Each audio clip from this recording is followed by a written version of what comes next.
Hello दोस्तों, आज की हमारी कहानी है क्यों किया बहुओं में भेदभाव। कहानी अच्छी लाइक ज़रूर कीजिएगा। छोटी बहू, ओ प्रिया बहू, देखो साड़ी वाले को बुलाया है, अपने लिए साड़ी देख लो। बड़ी बहू, ओ श्रेया बहू, तुम्हें भी देखना है तो देख लो।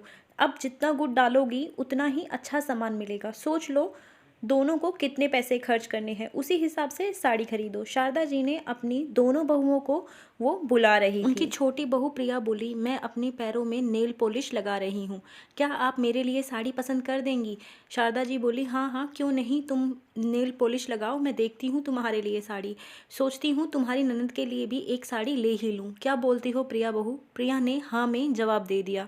साड़ियों को उलट पलट करके शारदा जी बोली, ये जरी वाली छोटी बहू के लिए अलग करके रख दे और उसे ये बहुत पसंद आएगी। बड़ी बहू के लिए सूती साड़ी निकाल देना। ऐसे भी पूरा दिन घर के कामकाज में ही लगी रहती है, महंगी साड़ी पहनकर क्या करेगी।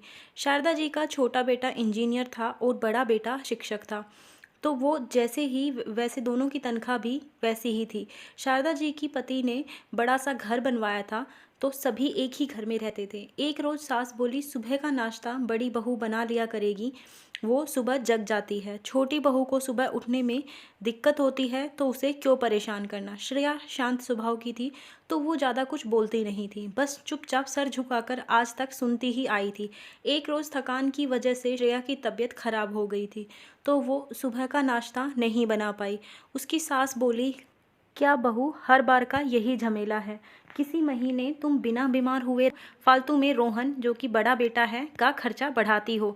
बेचारा कमाता कम है और खर्चा इतना है। श्रेया दुखी होकर बोली, माँ जी, बीमार मैं अपनी मर्जी से नहीं होती हूँ। शरीर पर अपना बस तो चलता नहीं है कि जब मैं चाहूँ बीमार हो जाऊँ और जब मैं चाहूँ स्वस्थ हो जाऊँ। इस हालत में भी घर के जो काम हैं सारे मुझे ही करने पड़ते हैं, कौन सा मेरी कोई सहायता कर देता है। सास मुंह बनाकर बोली, तुम अपनी तुलना प्रिया बहू से मत किया करो। उसका पति इतना कमाता है कि उसके लिए नौकर रख दिया है।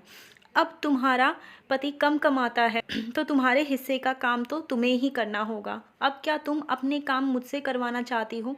श्रेया बोली, माँ जी, दोनों बेटे तो आपके ही हैं, कोई कम और कोई ज़्यादा कमाता है, तो क्या आपकी ममता भी उनके लिए कम और ज़्यादा होती है? कम या ज़्यादा कमाता आपका बेटा है, फिर बहुओं में अंतर क्यों? एक रोज़ पोते और अपने बेटों के बचपन की बातें चली, तो शारदा जी ने प्रिया बहू को मजाक में कुछ कहा। उसने सास को चार बातें सुनाई और वहाँ से उठकर अपने कमरे में चली गई, ये कहते हुए कि मैं आराम करने जा रही हूँ, मुझे कोई परेशान ना करे।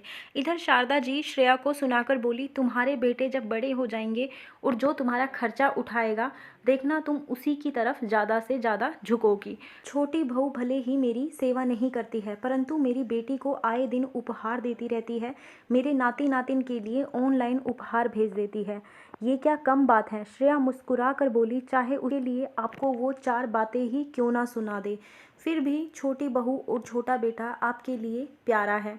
माँ जी, क्या बच्चे जब पैदा होते हैं तब इस वक्त दर्द किसी से कम या किसी से में ज़्यादा होता है?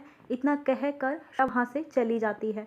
पास में शारदा जी के पति अखबार पढ़ रहे थे। बहुओं के जाने के बाद वे बोले, शारदा, बड़ी बहू सच ही तो कह रही थी, कम या ज़्यादा कमाता तुम्हारा बेटा है, फिर तुम दोनों बहुओं में इतना अंतर क्यों करती हो? एक शाम प्रिया ने नौकरों से पास्ता बनवाया और उसमें ससुर को खाने को दिया, तो वो बोल पड़े, बड़ी बहू, मेरे लिए खाना तुम ही बनाया करो, नौकरों के तेल मसाले वाला खाना मुझे हजम नहीं होता है। अपनी सास को खाने को दे दो ये पास्ता और पोहा, मेरे लिए दो रोटी बना दिया करो, मुझे उसी में खुशी मिलती है। ये बात प्रिया को बुरी लगी और वो दो बातें सुनाकर चली गई। बहू के जाने के बाद शारदा जी अपने पति को बोली, जब शरीर गिरेगा तब आपको पैसे वाले बेटे का महत्व समझ में आएगा और तब ये आपकी लाडली बहू आपके काम नहीं आएगी। वो बोले, जब बेटे को मैं पढ़ा रहा था तो दोनों में से सोचकर पैसा नहीं खर्च करता था कि आगे चलकर मेरी सेवा कौन सा बेटा करेगा। बुढ़ापे में पैसे से ज़्यादा सम्मान, स्नेह और अपनेपन से भरे सेवा की ज़रूरत होती है, ना कि नोटों के बिस्तर की ज़रूरत पड़ती है। उस रोज़ शारदा जी को वो बात दिल पर लगी कि सच में वो प्रिया को इतना लाड़ करती है, फिर भी वह हर बार अपमान कर ही देती है। वो प्रिया से बोली, बहू, मैं तुम्हें इतना प्यार करती हूँ, फिर भी तुम मेरे साथ इस तरह का व्यवहार करती हो। बड़ी बहू ने आज तक मुझसे ऊंची आवाज़ में बात नहीं की होगी। वो बोली, माँ जी आप मुझसे कितना प्यार करती हो ये मैं भी जानती हूँ। मेरा पति ज़्यादा कमाता है तभी आप मेरे आगे पीछे घूमती हैं, वरना भाभी आपकी इतनी सेवा करती है फिर भी आप उन्हें चार बातें सुनाती हैं। मैं भाभी की तरह नहीं हूँ, मैं आपकी फिजूल की बातें सुनकर रह जाऊँ। इतना कहकर वो वहाँ से चली जाती है। शारदा जी के पति बोले, देखा शारदा, मैंने तुम्हें कहा था, चाहे कम या ज़्यादा तुम्हारा बेटा कमाता है, बहू के साथ तुम एक जैसा व्यवहार रखो, वरना आज छोटी बहू की इतनी हिम्मत नहीं होती कि मेरे सामने तुम्हें वो चार बातें सुनाकर चली जाती।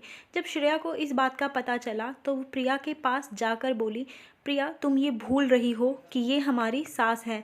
अगर ये नहीं होती तो हमारे पति भी नहीं थे। उन्हें पाल पोस कर उन्हें इस काबिल बनाया है कि वो पैसे कमाकर हमारे हाथ में दे देते हैं। उन पैसों पर उनका भी अधिकार है। फिर तुम इनसे ऐसी बातें कैसे कर सकती हो? ये दोनों किसी पर आश्रित नहीं है, ये घर इन्हीं का है। हम इनके घर में रहते हैं, ना कि ये हमारे घर में रहते हैं। पहली बार श्रेया की इतनी बुलंद आवाज़ किसी ने सुनी होगी। प्रिया भी चुपचाप उसकी बातें सुन रही थी। सास ने जब श्रेया का ये रूप देखा तो उसे बड़ा ही आश्चर्य हुआ।